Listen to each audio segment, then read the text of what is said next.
Welcome back to the Michael Baden Show. Got a topic that's not so funny. We're going to be getting into it real deep tomorrow, but I had to call Dr. Robin L. Smith, the author of the book Lies at the Author, The Truth About Great Marriages. So, Doctor, impact of friendships on relationships and marriages. How much do you share with your friends? Which friends can you go to for advice and which to avoid? What happens when your partners don't accept your friends and vice versa? And what happens when you're forced to choose? Talk to me. You said a mouthful right there. I had a lot on my mind about it. It's huge. And friendships and relationships, you do have to figure out who you owe what to. And that's really the question that everyone needs to ask.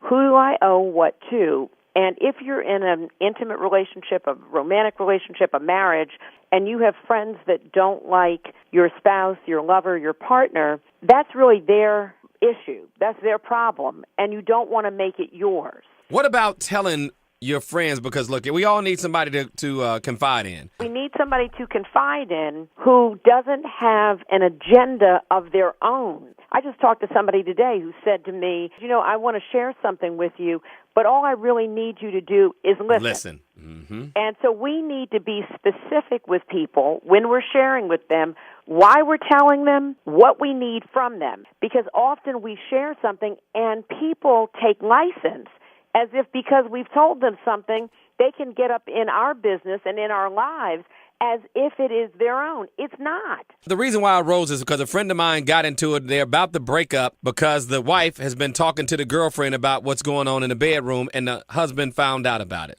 Mm-hmm. He didn't appreciate it because it wasn't good news. And that's really, it's not okay for him to feel violated. So the question becomes, who can she talk to? And really, how did he even find out? Because then the other friend went in, her big mouth went and told somebody else. Well, so what we're really talking about is not really even that the husband knows. It's the fact that the wife needs to really check out who her friend is, that her friend went and told something. When we share something with someone, it ought to go in a vault. How about that? A vault. I mean, when someone tells me something, it's in a vault.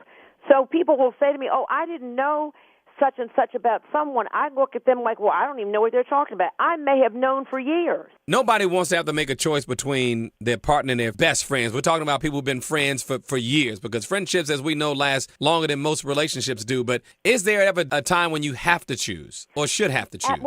Yes, but let me just say this. If you have to choose between your friends and your lover, your spouse, you really, again, want to ask yourself, who is it that's demanding that of you? How about that? Because you really want to know what side of the coin. See, I'd want to know, who is it that's asking me?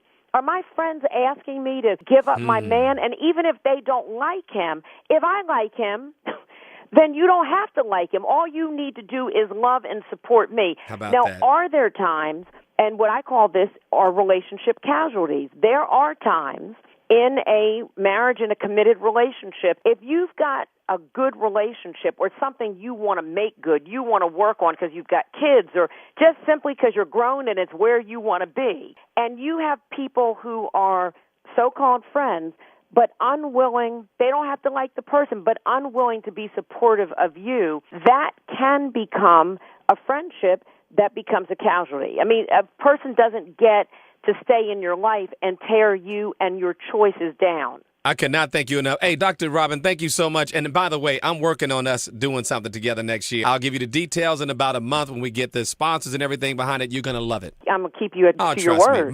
My mind has been running forever to how you and I and others can get together and take this thing on the road. Then I'm going to wait to hear from you. You don't want to keep a good woman waiting too long, Michael. That's you don't want to do that. You don't want to keep, look, we're talking the truth right now. You don't want to keep a good woman waiting too long. I promise you I won't. Dr. Robin L. Smith, the author of the book Lies at the Author, The Truth About Great Marriages. Thank you so much for coming on and giving some great advice. It's always good to be in the house. Thank you so much.